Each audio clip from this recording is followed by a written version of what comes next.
Hey guys, welcome back to the For You Time podcast. I'm joined with Bo Feekin. Today we will be talking about Jadon Sancho and his links to clubs like Manchester United and Chelsea for £150 million. Bo, is he worth that kind of money? Well, that's a big question to take on, and I think the question is the way I look at it is we have to compare other people who are valued around a similar amount. Obviously, you have the likes of Hazard, Mbappe. Those are guys who have gone for that much amount of money, and that's where if Sancho were to be sold and he were to be bought for around 150 million, that's the type of people he would be compared with. Obviously. Is he as good as Eden Hazard was, or is he as good as Kylian Mbappe is? I don't think so. Not yet. But the question is can he be that good? 100%. That kid is so talented. But the thing people don't talk about Sancho, everyone talks about his skills, his ability to work hard, his ability to score goals, provide assists, and do it consistently. Everyone talks about that. But the thing I like to talk about Jadon Sancho is his mindset. His mindset separates him from every other English player out there.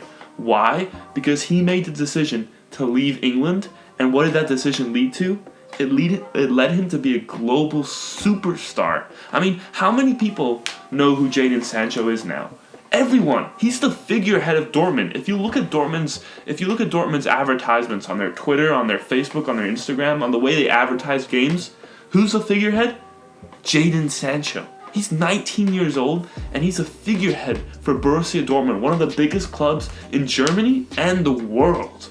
Yeah. And why is that? Because he made the decision to leave England, leave Manchester City, leave Pep Guardiola and his shenanigans, and go to Borussia Dortmund, a club that would give him an opportunity, and boy, has he taken that opportunity. Yeah. And I think what you talked about, the advertising, the marketing around him, is what makes him probably worth that 150 million.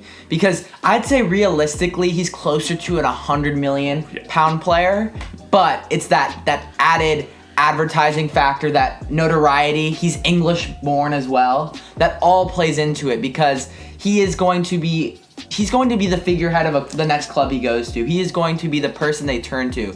I don't think he's nearly as talented, let me rephrase that. I don't think he is quite as talented as Mbappe, just because Mbappe, by the time he was 19, had already done so much.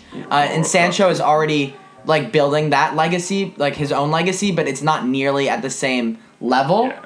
And I think sometimes a lot of things people forget is he's only been around one season. I mean, he's only done it for one season, and he's kind of entering a bumpy stage in that second season. You see a lot of players when they get into their second season, it gets a lot harder. Players are starting to figure them out. They're getting fatigued. They're getting tired, right? Consistency is a big thing. Yeah, consistency is a hard thing for young players, and that second season is often where young players can often get exposed, and I think we're starting to see a little bit of Sancho. I mean, obviously, I follow Jadon Sancho very closely. I have been for a long, long time, ever since he moved to Dortmund, because I was like, wow, this kid is smart, because one thing they do in Germany where they don't do in England is they give youngsters an opportunity, and we're starting to see that more in England with the likes of Chelsea, a topic for another video. But going back, I just want to highlight this one thing. I don't even believe that Sancho is the best English player in his age group. I don't believe it, but he's definitely the smartest, and he definitely has the best mindset, which I think is what puts him above other English players. Personally, as a United fan, if I was Ed Woodward, which I never would want to be. If I were to be Ed Woodward, though, and were to be considering spending this amount of money on Sancho, there's a lot of rumors that the move will be made in January, but I personally would probably wait until after the Euros in the summer to make a definitive decision, because 150 million is such a big investment on such a young player.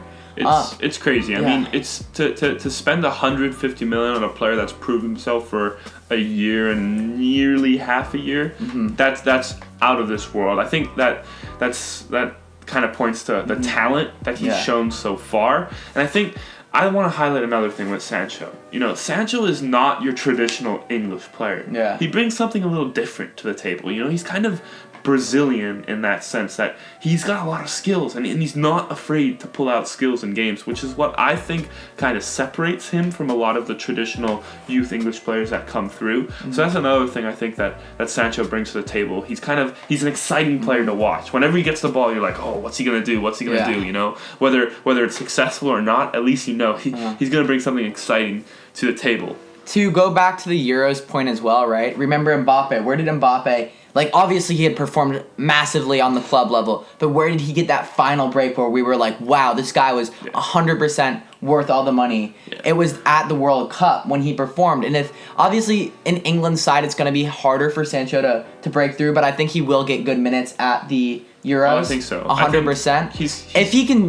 If he can perform there, I have no issue with United going out and spending 150 million on him at that point. I think a lot of it, I think you made a really good point that a lot of it will be defined in his Euros performance and whether or not that's a starting role or coming off the bench. I think a lot of it's going to depend on England's overall performance. How will England perform at the Euros? Because obviously when Mbappe played for France, he was very lucky in the sense that he probably played with the best team in the world. Yeah. And so, yes, he shined. Yes, he had a lot of good games, but he was also had a lot of people behind him that if he wasn't quite performing, they were helping him up. They got his back.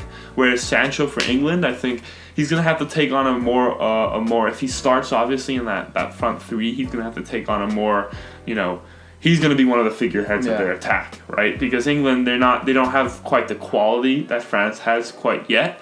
And so if Sancho is to play in the Euros and he's to play a big role, he's going to have to perform a lot more than Mbappe would have been asked to perform for France. Last question.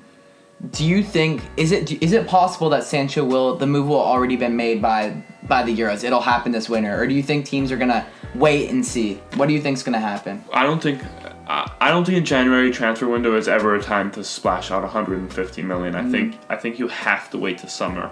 Obviously, with Sancho in this case, he's gonna have played 1.5 seasons. To spend 150 million on a player who's played 1.5 seasons, that's way too much. Yeah. And so United, obviously, if it's United, if we're talking about United, they should wait. See what happens after the Euros. See what develops. See if he's still at that level of consistency. And if he is, you got to spend the big money on this kid because he is special.